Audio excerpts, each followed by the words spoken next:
Well, you look at that, JT. We said we'd be back in 5 minutes. We're back in 4. So how about? I actually don't know. Dude, we're ahead of the curve today. I love it. We're on top of it. Welcome back to Shoot the Gap, our second episode here, our IDP Fantasy Football podcast. Which, by the way, didn't say it last hour. I'll say it now. If you like IDP Fantasy Football and you like personality, you've come to the right show. And if you want to hear more of our content, wherever you listen to podcasts, type in the Shoot the Gap podcast, subscribe to the show, let us know what you think, rate, review, tell us what you like, tell us what you want to hear more of, all that jazz. We really would appreciate it. And in today's second episode of Shoot the Gap, we're covering rookie prospect, defensive lineman. More specifically, we're going to be covering the edge rushers because they tend to have a little bit more fantasy value. And by a little bit, I mean a lot more fantasy value than your defensive tackles. But you may throw in a defensive tackle thing here or there, JT. Something tells me we will. But before we I always want to give a little love to the defensive tackles. I can't help myself. I'm in quite a few defensive tackle start leagues for IDP, so I always want to give a little love to those D tackles. I appreciate that, and I'm sure they do. But before we get to all this appreciation, let's get to this.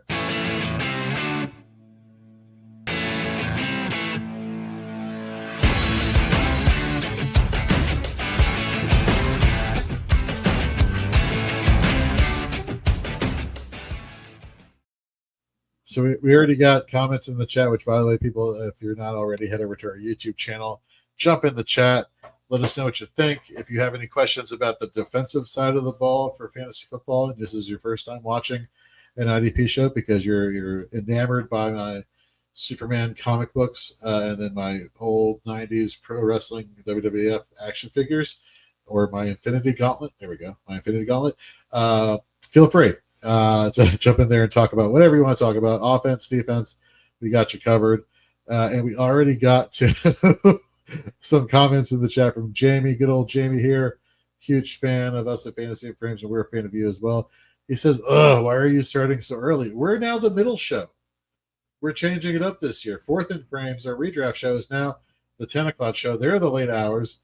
So Drew Scott, Rhett Manuel, Nate Markham, these people are going to be, going over the hour limit we kind of impose on other shows here at Fantasy and Frames. So, but you can always go back and watch over on YouTube and hit that like button and that subscribe button so you're notified when we pump out more episodes to Shoot the Gap or any of our other shows. The Stu with JT Brew was on Monday night. Great job, JT, going over NFL free agency reactions on day one. Just great to be a part of that. Try not to give up on the season already, Jorge. It was not a good first day of free agent signings for my teams, but we did get some great landing spots for fantasy purposes. So I loved it. We haven't gone over defensive free agents yet. We went over just offensive, so you can go back and re-listen to that. But pumped to talk about the defensive guys next week with the Godfather. The Godfather of IDP, Gary Davenport, joining us next Wednesday at 9 p.m. Eastern to talk about NFL free agency from an IDP fantasy football perspective. Jamie has a podcast going on over at Fantasy Six Pack. He says, maybe I should cancel so I can listen to your show. Hey, you know what? I'm not going to say, man. We're not going to talk you into anything, but it's up to you. I am a friend of Joe Bonds, so I respect all the work he and everybody does over at Fantasy Six Pack. So I'm going to leave that one in your court, and I'm going to walk away quickly so I don't get into any trouble this early. I will get into trouble tonight, just not this early in the evening. So like we were just saying a few minutes ago, we just finished our rookie prospect linebacker discussion. So if you didn't see it, head over to our YouTube channel, watch it there. If you don't have time to watch it tonight, you know what? The podcast version of it on the Shoot the Gap podcast will be up and running when the time you wake up tomorrow morning, wherever you are. Listen to that wherever it is you're going, or if you're sitting at home, listen to it there or watch us on YouTube. We're everywhere, folks. And so let's get right into it because we don't want to keep the people waiting too much on Dynasty 365. We already asked Drew Scott to, hey, can we push back the show for about 30 to 45 minutes? And he's like, yeah, sure. And I'm like, okay. So let's get into this so we can respect his time and your all's time as well. Prospect edge rushers. I say the terms prospect edge rushers to you in the 2025 NFL draft class what word or words come to your mind right off the top of your head? To me, this is one of the deepest edge classes we've had in a while. And we had some studs last year at the top of the draft. I think this is a deep, deep class. So when I think about this draft class overall, I think of running backs, I think of defensive ends, and I think of tight ends as like the strength as far as how deep they are at each position for this year. I think this is probably edge. Edge is probably the number one in this class. Edge rushers, I think running backs are probably number two. And then I think this is a really, really, really good tight end group. So a little bit off from last year. You know, last year was heavy QBs, heavy wide receivers. I think we're a little less on QB, a little less on wide receiver, even though I like a lot of those guys. I don't think they're very deep. I said it last show.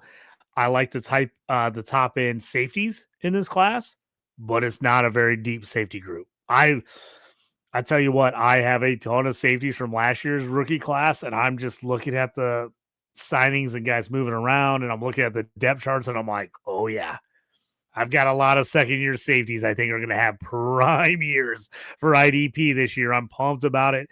I don't think the safeties in this year, and we're going to talk about safeties tomorrow. DBs, corner safe. Really, I think this is a really good cornerback class as far as depth wise.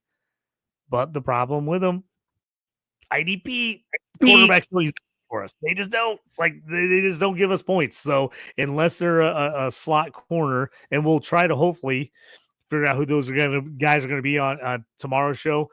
But I think the edge class is where it's the edges and the defensive tackles are where it's at this year in the draft. 100%. But you know what? We're gonna scour this edge class. We're gonna find you some people that will translate. We believe will translate for you for fantasy football. And like we said in the last show, where we're talking about linebackers, and like we'll say tomorrow on shoot the gap, where we're talking about defensive backs. We're not approaching this from a NFL scout evaluator, talent person. We're not the Bucky Brookses and the Daniel Jeremiahs of the world. We're talking about things from a fantasy football perspective. What these collegiate athletes and future pros, potential pros, I don't want to jinx anything for anybody, what they do on the field, what they've shown us that they can do on the field, what kind of, how they stack up against their peers, the stats that they put up, their track record, their longevity, all these things. How does that factor in from a fantasy football perspective? Translation, what am I trying to say is which one is going to get you the most points so you can actually win your week in fantasy football by inserting these players into your lineups, especially now with it being dynasty season. IDP rookie drafts are going to be coming up pretty soon, especially after the NFL draft once we find landing spots. And of course, at the end of the show, we're going to give you our favorite edge rushers that we'll be talking about.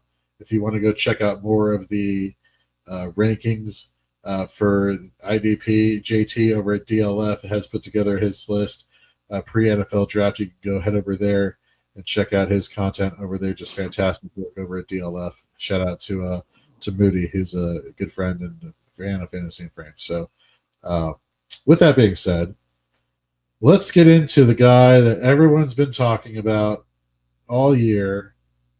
He came out, I think, last week or the week before that he's dealing with a foot injury now or something like it's like he's got a stress fracture in his foot. I think it's similar to the injury that Johnny Newton from Illinois was dealing with that took him out of all the pre-draft, combine, pro day stuff last year for him.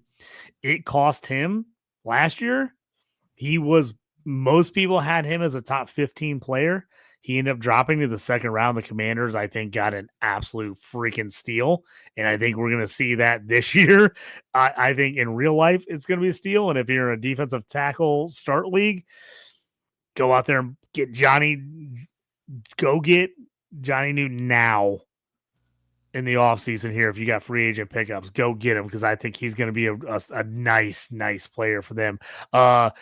Carter, I don't think is going to see the drop that Newton saw. The issue for Carter is going to be everybody thinks he's a top 5 guy. I'd be shocked if he doesn't go top 5. The question for him is, does the injury push him out of the number one slot? So, Jorge, as everybody knows on the Stew with JT Brew, I do the college football betting show. I do an NFL betting show. We do player props. We do games. We do literally season-long bets. We do everything. I was literally before the playoffs, the college football playoffs, I was scouring number one picks on DraftKings. And I was like, man, what were the odds? Who they got up there? I saw Abdul Carter at plus 6,000 to be the number one pick. And I'm staring at it. And I'm like, man, I kind of want to sprinkle some money on this. Like, he's a stud. I know everybody thinks quarterback's going number one, but I could see a crazy thing where he ends up being the number one pick. So I should have went my gut. I didn't put the bet in. I waited. I went back to try to put the bet in a day or two later. Penn State had already played a game like that next day, and he tore it up. It was off the board. You couldn't do it anymore. And by the time it got back on the board, he was like plus 175 to be the number one pick.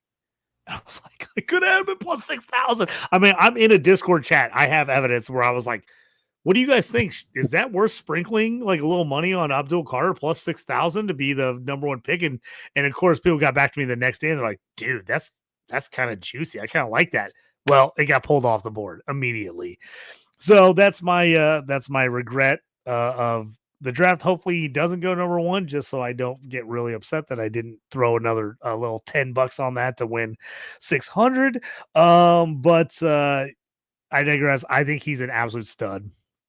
I think he's a stud, and I think the difference is we've seen guys with his athletic profile lately, but didn't perform stat-wise up to par in college. He's one of the few guys that we've seen. He's got the metrics. He's got the athletic ability. He's got what we want all there. But they haven't always put it together. He absolutely tore it up for Penn State this year. If you didn't see anything, go on YouTube, go look up Abdul Carter highlights. The guy was a freaking menace this year, and he really proved it during the playoffs for Penn State. He looked great. Could he be number one? I still think he has a shot to be number one. I think it's cool just because if we would have seen Carter last week at the combine putting up a 10.0 RAS score, which I think he probably would have, to be honest with you. If he was able to test, I think he would have had a 10.0. I really do. I think he's that athletic. I think we'd have people really push and be like, Titans, you're quite a few players away. Do you really want to go QB, or do you want this absolute stud pass rusher? I think he would be going number one. Now, I think he's going to drop. I think there's a chance he drops, but there's no way he drops out of the top five, right, Jorge? I mean, the guy's an absolute stud. They say he's going to be back by the start of the season. Even if he isn't, he's got enough. He's enough of a stud. I mean, he's in that Myles Garrett, like, makeup that we've seen. Like, he's a guy for IDP purposes. I'm just saying, if he's the next Myles Garrett, TJ Watt, like absolute Khalil Mack stud pass rusher from the edge, and you don't take him, how mad are you going to be? Especially if you're in a league with like 5 or 6 point sack totals and you get like a 2 QB hit. This guy he's a league winner. If he has a monster year, and hopefully, and I always hope for this for these prospects, that they have long, healthy careers. But if he has a 10+ year career where he is relatively healthy, man, it's tough to not see this guy as a consistent top 10, top 5 edge throughout his career. No, 100%. Going back to some of his, the key metrics that you want to see, per PFF pressure rate 18.2% with 12 sacks last year. Even his tackle numbers, while not, crazy tackle numbers, great solo to assist. numbers, so that's helping you in the fantasy point department. His I was just looking up just a second ago. His pass rush win rate amongst all 2025 draft eligible edge rushers, number 5 overall with 23.1%. I mean, the guy is elite. You want to the expression "best player available." He's the best player, I think, outside of Cam Ward available. To be honest with you, so he may not go 1 overall, but I could definitely see the Titans trading back a couple spots, maybe to the Giants, and with the Giants have the 3rd pick, right? I believe the Giants move up to that's correct. And then at 3, then the Titans go and get Abdul Carter if they do in fact make that trade. You can't pass up people like this. This is not like Chop Robinson coming out of Penn State. This is an elite edge rusher. All he does is rush the quarterback. He's not somebody who's going to be fighting a lot, too many offensive tackles, as he's played mostly outside of tackle in terms of alignment. At least he did last year. So, yeah, it's kind of a smash play for those who are in the Dynasty IDP leagues, that you want Carter as your go guy, as your number 1 pick. I believe in rookie drafts, just because edge rushers it's hard to find defensive linemen that can deliver in a rookie draft that have the potential now to deliver year 1. Like normally, it takes some time for these edge rushers to kind of like get into form, get into rhythm. Dallas Turner, great example, had flashes last year, but he wasn't beating Van Ginkel or Grenard up in Minnesota. Will Anderson is an example of somebody who, towards the end of his rookie year, he found his rhythm, and then last year, him and Daniil Hunter just went bonkers. So I think we're talking more of a Will Anderson upside with Abdul Carter, and you can't pass that up. Especially, we all know in IDP, it's hard to find. Easy to find linebackers, hard to find edge rushers, defensive linemen that can get you that immediate short to long term investment. For redraft, I'm staying away from using him as one of my top picks. But for Dynasty, yeah, he's definitely up there. What are your thoughts with that, JT? Yeah, I think he's in that mold of. I think Will Anderson is a good example, and I think Michael Parsons. I mean, I think he's a guy that can come in and be an immediate producer in the NFL. And why we all love Michael Parsons, especially for Dynasty young. We would love to see a little more production out of him. I think Carter's right in that mold, though. So I not only is he the best player in this draft, I think him and Travis Hunter, to me, are the 2 best players in this draft. Like, they're pretty close. I think Travis Hunter is generational. I think he's so good. I really do. I think they're the 2 best players in this draft. I don't think you're going to wait on Carter. He's a man. He's ready to come in and go. We didn't get the production we necessarily wanted out of the top 3 defensive ends last year, like you're saying.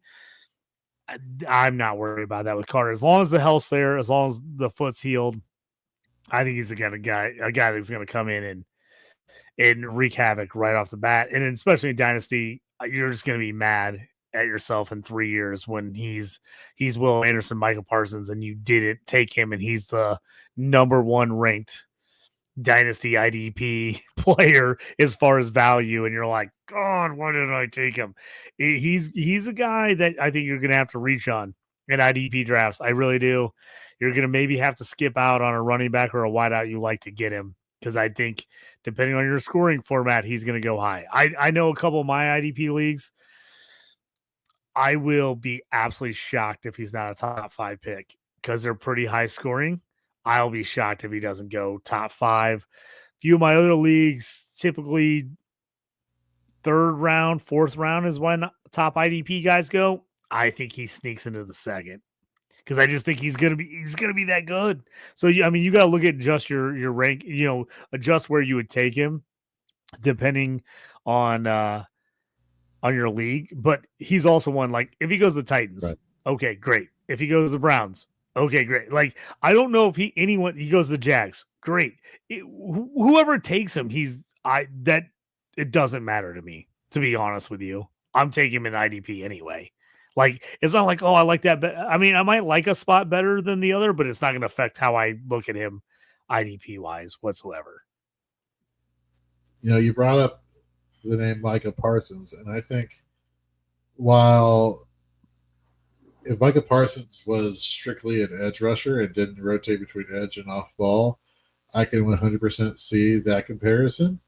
But there's another player here that I think kind of mirrors the Micah Parsons role more Absolutely. than Carter, and that's Georgia's Jalen Walker, who, depending, and JT, you said it to me earlier, depending on where you look, some people have him listed as a linebacker, some off-ball linebacker, some people have him listed as an edge rusher. He's that tweener. You go back to this past year, 23 total pressures, 6 sacks, a 15.1% pressure rate. Also this year, you saw him have a career year in total tackles, 33 solo, the 13 assists per PFF with granted a 13.2% missed tackle rate. So not exactly a super efficient, off-ball linebacker when playing the off-ball linebacker role. So his bread and butter, I believe, is mostly as an edge rusher. That being the case, I don't know about you. That kind of concerns me for fantasy.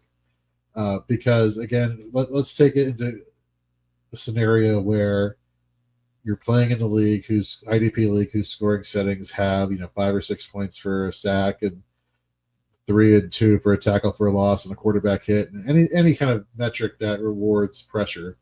And now you're taking him and you're kind of like swapping him in for an off-ball linebacker, and it's like, are you really maximizing the opportunity you have at the defensive line position in your IDP league versus somebody who's playing more of a traditional down lineman? That's kind of like my concern with Micah Parsons for fantasy football, to be honest with you. It's like, pick one. I know you're great at both, and I know for real football, they're going to slide you in wherever they can get you because you're a playmaker all over the field. But to a certain degree, when it comes to my edge rushers for fantasy football, I want somebody who, that's what you do. Go get the goddamn quarterback, give him a sack, give me my 6 points, compounded by the tackle for a loss, compounded by the quarterback hit. Give me all those points. I don't want this. I don't want to miss out. And let's say you're playing in a league where it's a big play league, so you get the 5 or 6 points for a sack, but you only get like 1 or 1.5 points for a tackle. Well, screw that. Give me the upside. Pressure metrics there for fantasy point production. Am I being a little bit too paranoid, or do you see some kind of like concern there with Walker? Whenever a guy play, you always like a guy that can do a little bit of everything. That's nice, but also when you get the NFL level, you have to actually be extremely great at doing a little bit of everything, or you need to figure out what lane you need to be in. Walker is a little bit iffy because of that. Great athlete, guy's shown some great promise. He's not always been the most. He hasn't always filled the stat sheet, to say, as far as fantasy is concerned. I like him a lot, but the question is, who takes him and what do they think he is? Are they going to make him, are they going to take him like Micah Parsons, who was really an off-ball linebacker that turned into an edge rusher? Are people going to take him and be like, oh, he's an off-ball linebacker that we can occasionally use as an edge rusher? Or like, hey, he's going to be a good blitzing linebacker. Hey, we can make him a Frankie Louvu type of player. Or are you going to get somebody who takes him and goes, yeah, we really like his speeds. We like his rushing. We want to make him an edge rusher all the time.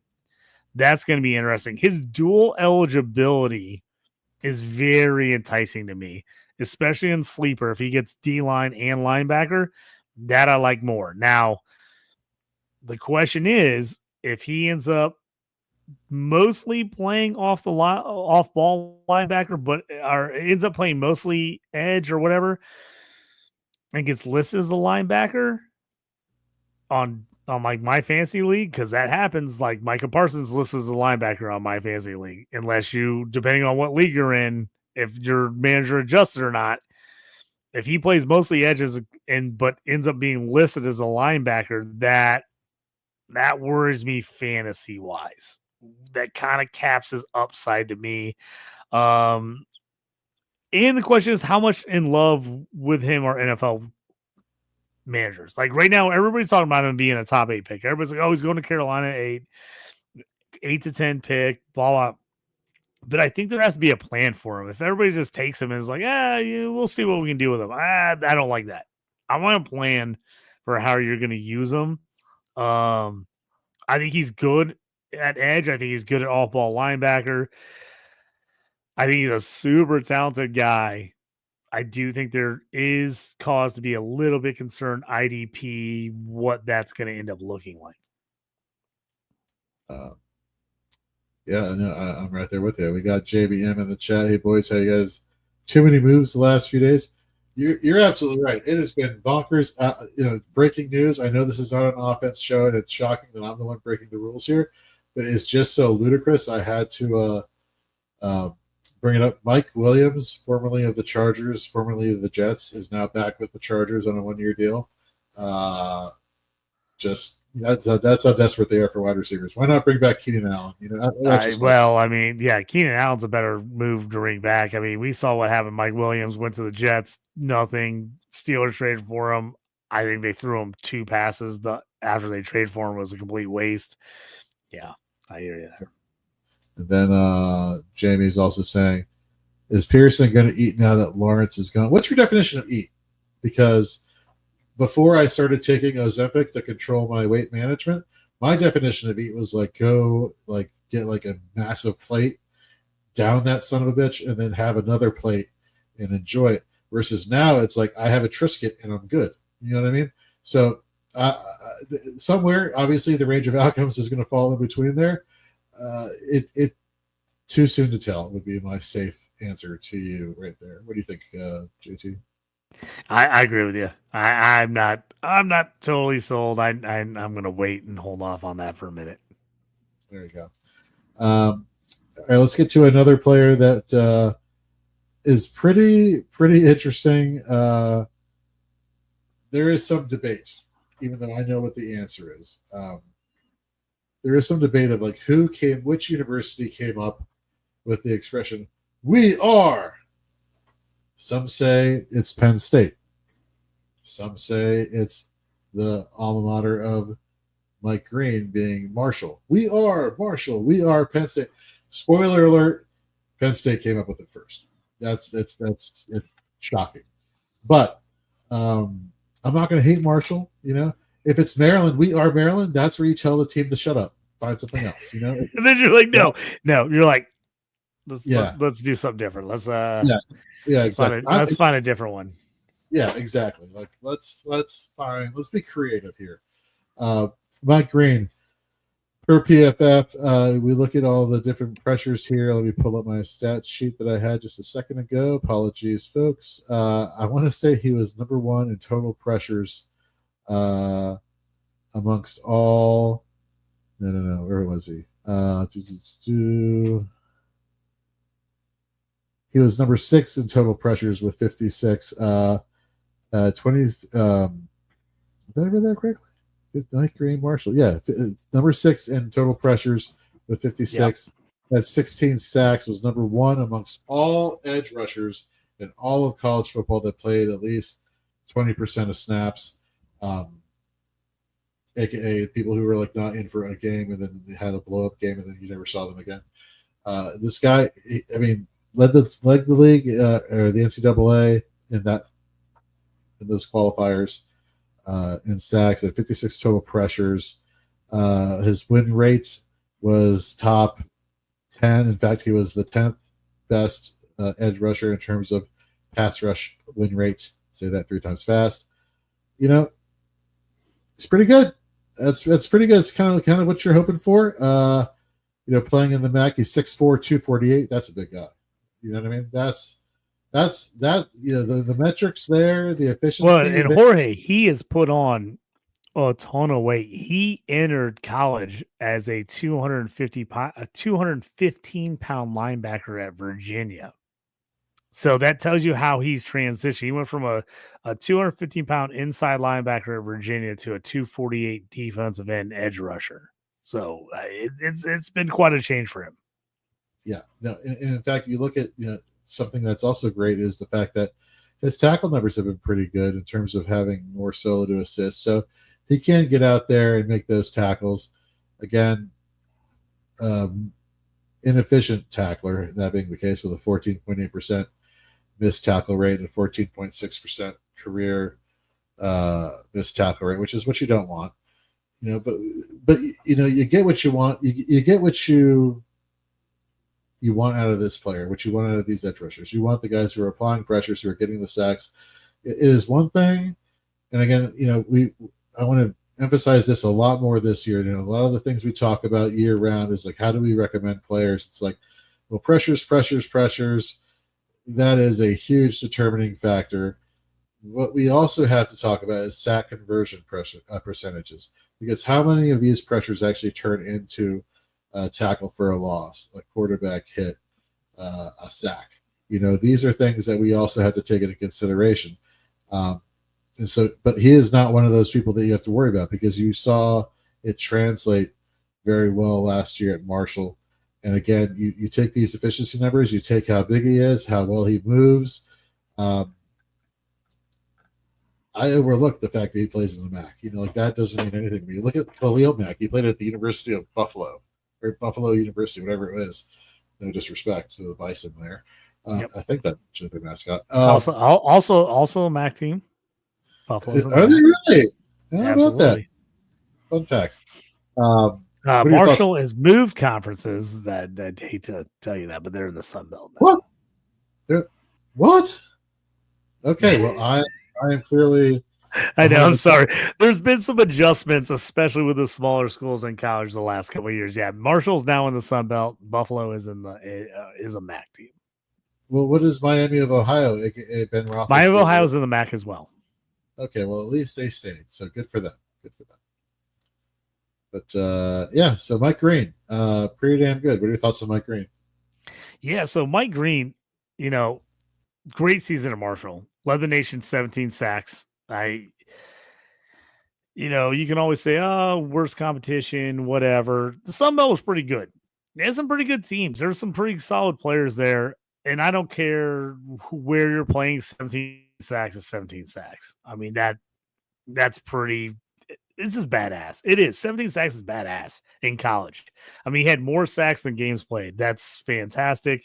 Kind of came out. He had recorded a tackle for a loss in 12 of 13 games. I mean, that's phenomenal. Kind of, like I said, kind of came out of nowhere. Was a smaller linebacker, transferred to Virginia. Really made a name for himself at the Senior Bowl. He went down the Senior Bowl, and that week of practice, he was all anyone was talking about. I mean, he was tearing guys up there. People were just like, this guy. I mean, I knew who he was because I watched a lot of college football, but I wasn't like, okay, Mike Green, first round pick. All of a sudden, the Senior Bowl happened, and it was like, oh, this guy's a first round pick. And everybody was saying, it wasn't like one or two guys were like, oh, I think he could sneak in there. Everyone was like, Mike Green's a first round pick. Now, he got high enough where people thought he was a top 10. Now he's slightly coming back to reality, but I still think there's a good chance he ends up being a first rounder and possibly a top 20 pick. Of course, once people saw the performance and kind of got into it, he's had some off the field issues, which is kind of hindering him here recently. I'm not going to get heavy into those or anything, but there are some off the field concerns, which might hurt his draft stock. But the guy, I mean, he's been real good. I'll give you the negative. The wingspan and his hand size are pretty small. He does not have a great wingspan. He's in the bottom 10% for a defensive end, edge rusher, for a guy's size. So not a great wingspan, shorter arms. These things happen. Now, bench press, also shorter arms. That helps with the bench press. Had a great bench press. So, I mean, some of these things work out. 40 time, 4.57 at, 240 plus, 245 plus is phenomenal. So you see the athleticism. Now, sometimes those guys run a good 40 time, but you just don't see it on the field necessarily. Different with Green. Absolutely explosive first step.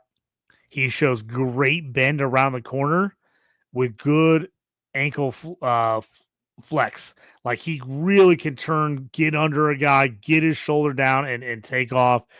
Really impressed with him that way. Just really good off the ball. Really, really good off the ball. He's got good moves with his hands, a really nice chop. He has a spin move, which a lot of guys spin and you feel like you see him spin in place. Like they try that spin and they don't go anywhere. He actually spins and moves with the spin. So he's got a nice spin. So he's got a good actual repertoire of rush moves. Obviously he's not ideal size as far as stopping the run, but I think he's could be a decent guy against the run. I don't think he'll ever have great tackle numbers at the next level, but I think if you're taking him, you are thinking sacks. You're thinking sacks and quarterback pressures. I mean, that's what you're doing if you're taking Green. I think he's a perfect stand-up 3-4 outside linebacker. Think like Ravens, Steelers, get a guy on the outside, like TJ Watt standing up, playing wide, rushing hard off the corner. That's where I think Mike Green excels in the right format, man. If you put him across from a guy that's already a really seasoned vet and great pass rusher, man, he could wreak havoc on the opposite side. Love that out of him. It's going to be interesting to see, kind of what they think about him next level. I'll tell you who he reminded me a little bit of in college was David Ojobu from Michigan before the injury, before the Achilles. I think he was very similar to him as far as, Ojobu was a guy I really wish he would have recovered from the injury and had a great pro career. He's recovered. He's in the NFL. He's just never been an IDP guy you can count on. But I think that's what I saw when I watched him play. One of these late risers, a guy that wasn't highly recruited, has really kind of started up. If you're asking him to do more than rush, is where I think you're going to struggle a bit. I don't think he's a great tackler. I don't think he's great in run defense, but pass rush, I think he's phenomenal. I think he's one of the top guys that's just a pure edge pass rusher. I love it. All right, let's get to our next guy. James Pierce, Tennessee. This past year, 55 pressures, 8 sacks, 21.7% pressure rate. That's that elite stuff that we were talking about earlier. Amongst edge rushers in the Power 5 conferences, you could say Power 6. I'm not going to be offended. Maybe the Pac-12 or Pac-2 would get offended. 13th best.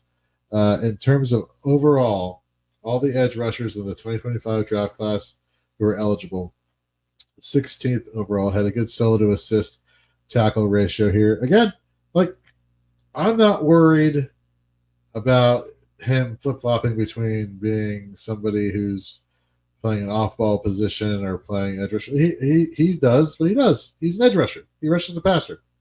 Boom. I'm happy. He's somebody who, outside of Abdul Carter, I could probably wait. Me personally, I wouldn't wait. I want to snatch up these edge rushers as quickly as possible. That's my draft strategy. That being the case, I think you could hold out until the later end of your first round of your rookie draft, potentially second round, while these people are snatching up linebackers, because that's like what everybody's de facto go-to setting is. I think you could potentially get Pierce at a value, and I think that's kind of disrespectful for Pierce, to be honest with you. What are your thoughts on James Pierce? Yeah, Pierce, athletic and just a pure athlete, 6'5", 245. At the combine ran a 4.47, which is 99th percentile on the 40. Real nice. 10-yard split was 1.56, top 94 percentile. I mean, the dude gets off, had a really nice long jump, or not long jump, excuse me, broad jump. He had a 10.3, which was the top 89th percentile. Vertical was a little low, only 31, but everything else looked really, really good as far as he's concerned. A guy, maybe not the most productive guy in the past, but had a really nice season this last season. Played against super tough competition, really good offensive linemen this last year in the SEC. It's going to be decided if a team thinks he is the man or not. My comparison for him this year is Chop Robinson. I think, he's a guy, he's got all the athletic ability. Can he put it together in the NFL?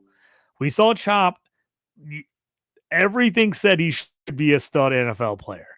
Everything said he should have had 1 million sacks in college. He just didn't ever get home.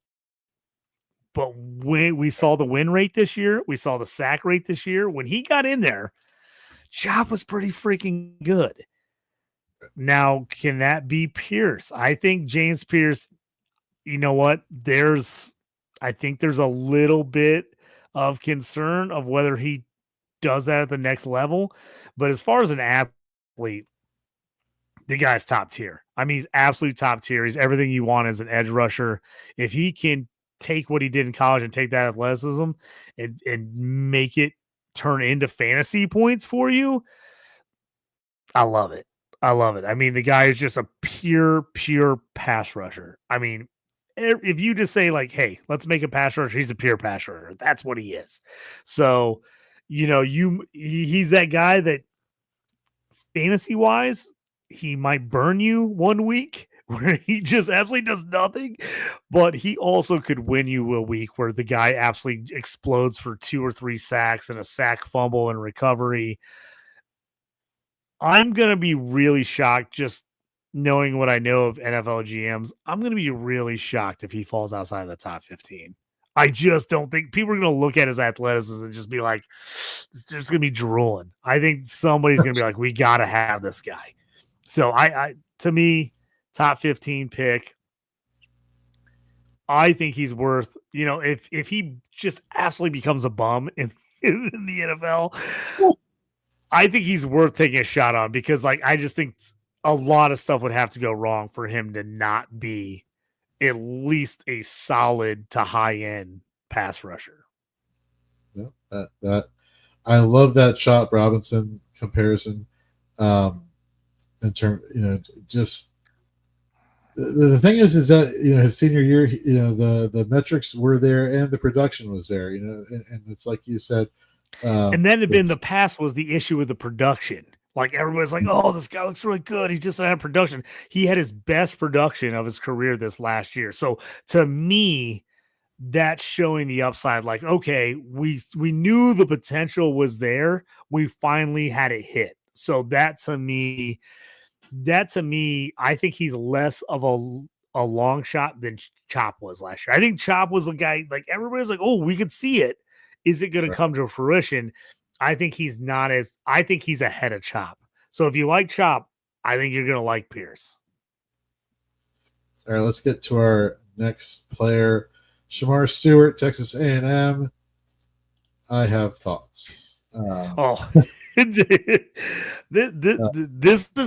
is the guy, right, Jorge? That's going to be people are going to be all over the board on whether they like him, they don't like him, they like him, but they're still not going to take him.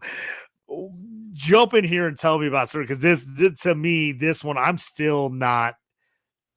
I don't have a confident opinion on him yet. So, while I was talking about Micah Parsons earlier, and I was talking about Jalen Walker and the fact that they're splitting time, the potential for splitting time between being an edge rusher or an off-ball linebacker. One thing that I did not question was the fact is they're damn good at both, right? It's just for me, I just want them to pick one and stick with it. Shamar Stewart is not good at both. He grades out per PFF as the 4th best run tackling edge rusher.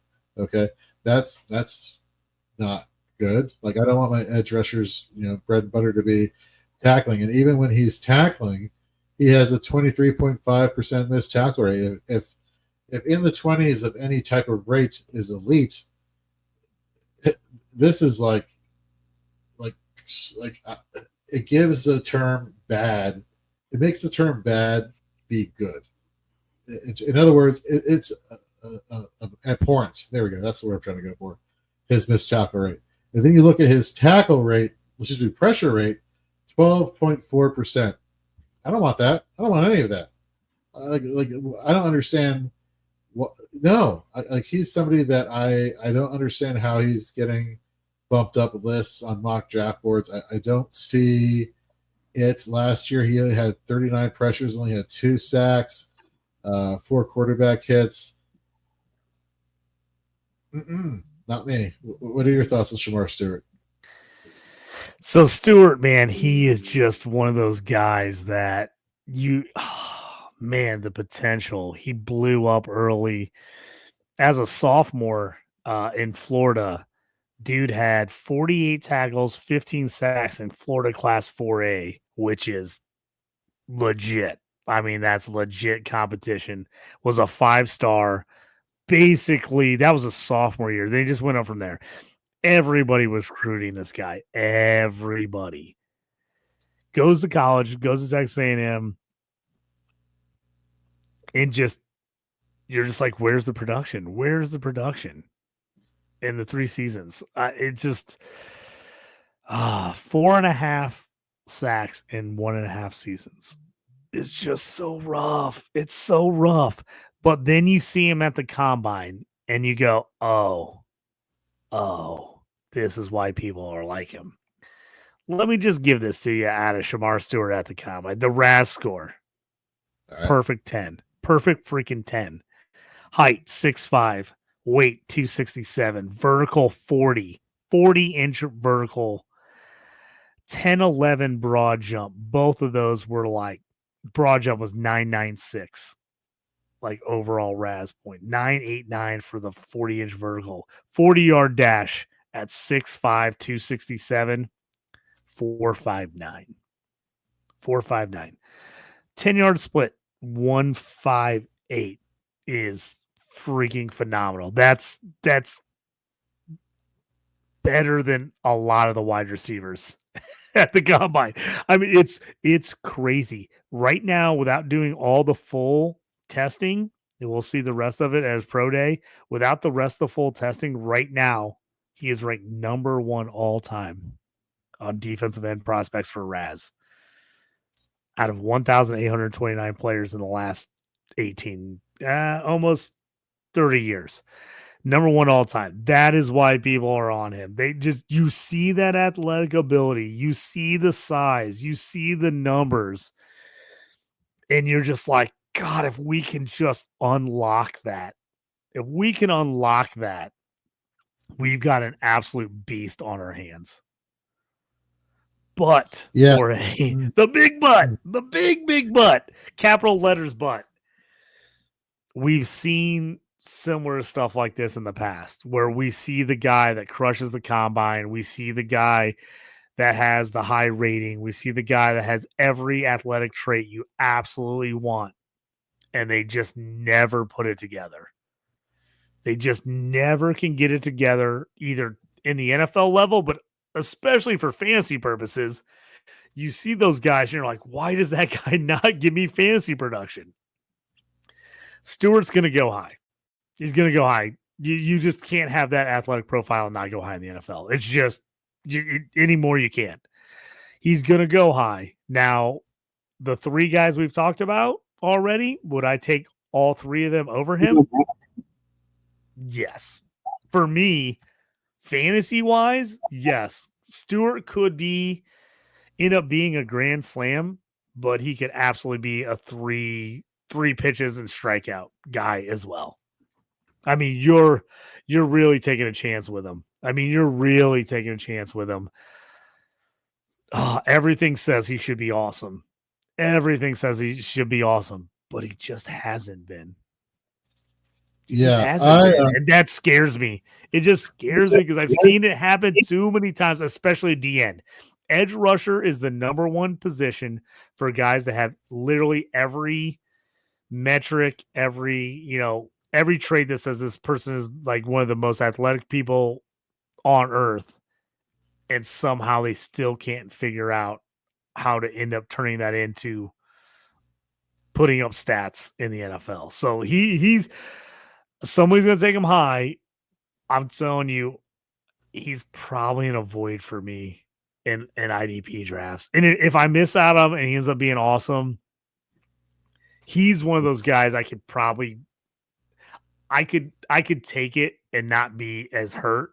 Like if I just didn't take Abdul Carter and then he ended up being blown up, I'm like, I'm a moron. I'm like, what was I doing? If I don't take Stewart and he ends up being awesome, I'm gonna be like, okay, he ended up proving me wrong, and I'll be okay with it. Yeah. So you know who he reminds me of? He reminds me of me as a high school student. And let me explain what that means. In college, I couldn't get away with this. I was like, man, were you 6'5"? I was like, man, no, 6'5", 267? I'm just kidding. High school, yeah. He reminds me of somebody who doesn't do jack shit all year long in class, doesn't do homework, barely participates, gets gets bad grades in the quizzes. But then in high school, at least it was back in my day, if you got an A on your final, regardless of how poorly you did during the year, you got at least a C in the class. So I wouldn't do jack shit. And I'm like, you know what? Community college? All right, here I come. So fuck trying to actually, do better than that. And I would get A's on my finals because I would study my ass off. And it would perplex my guidance counselor. It would perplex my parents. It perplexed the teachers. All of them were like, what the hell did I just see? And you saw the same thing in Shamar Stewart at the combine. The guy, he can cram for a test. He can get you an A. Oh, yeah. Score. Maybe he, I think that I honestly, Jorge, I think that's a great analogy. I think it's a great analogy because he's that kid where their parents are like, man, you could have been a straight A student if you want to really give the effort. Right. And he's like, yeah, I could get by. And I feel like that's him. He's got the ability to be an absolute stud, and he knows it. And he's going to give enough effort to be in the mix, but he's never going to be that guy that's getting A's across the board. I'm worried about him. I mean, the athletic traits are eye-popping. They're absolute eye-popping. It's exactly, if you're like building your defensive end edge rusher on Madden, he's the guy you build. Like, he's the guy you build on Madden. Now, but it's like, has he been that guy for so long and such a stud, and everybody says how awesome he is, that he just doesn't have the drive to be great? That's my worry. We see the opposite. We talked about it in the linebacker show earlier tonight. Some of these guys walk on, some of these guys 2-star recruits, 3-star. These guys are giving you everything they have because they've had to earn every little, any bonus, any little plus, anything to get on the field. They've had to work their balls off to get it. He feels like a guy just like, okay, I'm gonna play. There's nothing to do about it. And I had those kids that played for me. I had kids that were just so much better than everybody else. And then you saw it all week in practice. They knew they were going to play. They knew they were going to be the best guy. And at times they were the best player. But there were times where like they never got better in practice because they were like, I'm going to play. And that was enough for them. It was enough to be like, I'm going to play and be the best guy on my team. And it wasn't like, I'm going to be the best in the conference. I'm going to be the best in the state. Stewart, to me, feels like that guy. He feels the guy. He's like, you can't take me off the field. I mean, I'm too athletic. I'm too good to take off. But he doesn't seem like the guy that has that burning fire to be like the best of the best, if that makes any sense. You just said burning fire, and I immediately went to Burning Heart from the song from Rocky IV. And now one of my coworkers just brought up how she works out to the Rocky IV soundtrack, and I listened to it the other day. And Burning Heart was on like repeat. Rocky IV is the best soundtrack to ever work out to. I used to run to it in high school when I was running because I hated running. I run to it. Me and my son box. He's 11 now, but we've been boxing since he's about 5 or 6. Nice. He's always like, Dad, put on Rocky. He loves, so I'll put Rocky on in the background, Rocky 4 soundtrack, and that's what he likes to box to when we're doing our workout in boxing. It's Rocky 4 soundtrack, absolutely the best soundtrack ever to work out to. Very nice. All right, let's get to our last edge rusher before we head out and get ready for Dynasty 365, where we'll be talking about rookie prospect running backs. All you offensive junkies, how dare you not appreciate IDP? But it's okay. I'm pumped to talk about running backs. I love running backs. Outside IDP, running backs are my favorite. It's a deep class. But let's get into our last guy. Also a Georgia edge rusher. We're talking about Michael Williams. Michael Williams, excuse me.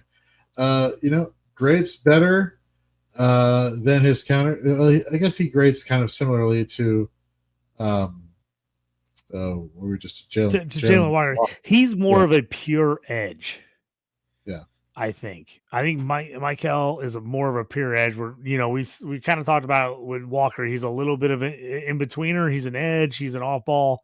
I think Williams is more of a pure edge rusher. Is he somebody that you would feel comfortable, like for rookie draft? And again, the scoring settings like you and I have been talking about forever. Is he a first round pick for you, or are you loading up on like either Abdul Carter and then linebackers, or do you see some type of upside for him that's worthy of being in the first round pick? I like him. I think he's going to end up being an NFL first round pick. I think he's got high upside. Depending on what you want to read and how true is the statement, he came out and said he had an ankle injury all last year and he played at 60%. That's what he said. He's like, I was hurt. I had a bad ankle injury. I played at 60% all year. If that's the case, his 60% is real good. I mean, he was pretty good for a guy that claimed he only was at 60%. Another thing about him, real young. Guy's real young. Just turned 21 in January. So that's another nice thing. 6'5", 260, really nice 40 time. 4.65 is where he's suggested at on the 40. We're going to see more out of him. He's been kind of nicked up, so I think the pro day is going to be big for him. I think if he absolutely shows out at his pro day, I think we're going to see major hype around him. Good pass rusher, decent tackler, not great, decent tackler. I think he's good against the run though. Depending on what, grading system you looked at, 247 Sports and Rivals.com both had him as a 5-star. 247 Sports had him as a 99 out of 100 coming out of high school.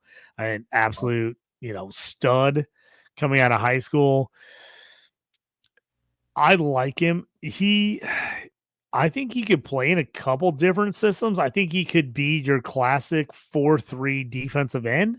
I also think he could wreak havoc as a 3-4 D end, not the outside edge linebacker, because he's got the size at 265 that he could be that 3-4 defensive end. Now, in a defensive tackle league, he would be phenomenal. He'd be way up my list if you could actually play him in a defensive tackle in a start D tackle league. I freaking love that, but I do think he could be good. Be a good end there. He's just a physical specimen. Guy's got uber talented, like you said, a high 5-star recruit. We've seen it out of Georgia. Whatever deficiencies these guys have, as far as production, production deficiencies as far as production, as a player. I think we've seen that translates to the NFL because they're so good and they have so much talent that not usually are one of these guys on Georgia's defense just piling up stats like some of these other guys are for their teams. We've seen the system. We've seen the talent. I'm going to trust it. I'm going to trust the system. I'm going to trust the talent that's come out of Georgia in the last 5 to 10 years, which has been phenomenal for IDP players, he's a guy I want. I think he's got enough bend. I think he's got enough speed at 265 to make a play. He's a guy I would much rather take my chances on him than Stewart. 100%. I just would. He's just a guy, like, I feel like he could be there. I feel like he's got that. Man, whenever you play in a high-end school, and I know I'm going to get hate from any Aggies fans, but Texas A&M has been a disaster for the last couple of years. They've had tons of high-end recruits, and almost none of them have worked out. None of them have really been successful and moved on the NFL. Georgia, on the other hand, just crap loads of dudes in every draft. Going to the NFL and then being successful in the NFL, that moves him up my list. Like I said, I love him as a 4-3 edge. He's one of the top edges I want in this draft. If he ends up being a 3-4 defensive tackle, technically a defensive end that can count as a defensive tackle in like a My Fantasy League or RSO league, he moves up my list more because I think he has that ability to rush the passer. And if I can get that defensive tackle number, kind of like a Cam Hayward, I think he could be a disruptive Cam Hayward type of player in a 3-4. And that excites me if I can get that type of production out of that spot. It's interesting. You look over his alignments his last year at Georgia. He played 163 snaps outside of tackle. He played 121 over tackle. So that your talk of him going to being a 3-4. That's what I'm saying. I think he could do either. I think he's a guy that could absolutely play in either system and be good. If he's over tackle in a 3-4, I like it. I like it more fantasy wise because I think you get that more of a pure rusher who actually is counting as a defensive tackle. But in a 4-3, I still like him. Right. We got Tarzan X. Tarzan X, we haven't seen you since last season when they're in the fantasy playoffs. Welcome back. Mahalo to you as well. Great seeing you. Great seeing some members of the Shoot the Gap fan club starting to show up. Well, that's going to do it for Shoot the Gap. Our episodes 1 and 2 back to back. We did linebackers. I'm sorry. What's up? We're jumping out real quick before we get to the next show. You got to give me your 1 through 5, real quick rankings. Sorry. So I would do Carter, and then I would actually say Green, Pierce. No, I'm sorry. Carter, Green, Walker, Pierce, Williams. I like it. Here's me. Right now, I'm going Carter, Walker. I love the fact that he can be a duel for me. I like Mikael Williams. I really do. If he gets that defensive tackle designation, I like it anymore. I'm going Carter, Walker, Williams, the 2 back-to-back Georgia guys. I'm going Green. I like the production a little bit more. Then I'm going Pierce. Stewart is outside of those guys for me. And, of course, you can see more of JT's rankings over at DLF. Check it out there. And then, of course, when we get after the NFL draft, we'll have more finalized rookie rankings once we talk about landing spots. Before we get out of here, again, folks, thank you for watching back-to-back episodes of Shoot the Gap, where we covered in hour 1 rookie prospect linebackers. We just finished edge rushers in hour 2. Tomorrow night at 9 p.m. Eastern, 8 p.m. Central, we'll be doing defensive backs to round out our rookie prospect coverage. And then next week at 9 p.m. Eastern, we got the godfather of IDP, Gary Davenport, showing up to talk about some IDP free agency and all the jazz that's been going on with that. So get ready for that. And get ready, folks, for hour 3 on Fantasy and Frames Wednesdays. Dynasty 365. Drew Scott joins the crew. We're going to be talking about rookie prospect running backs. And we're going to start with your most favorite running back to start the show. Who is that? You'll find out in the next hour. So or next 5 minutes, I should say. So for JT, I'm Jorge. Thank you very much for tuning in to Shoot the Gap, and we'll see you next week. Or tomorrow, sorry.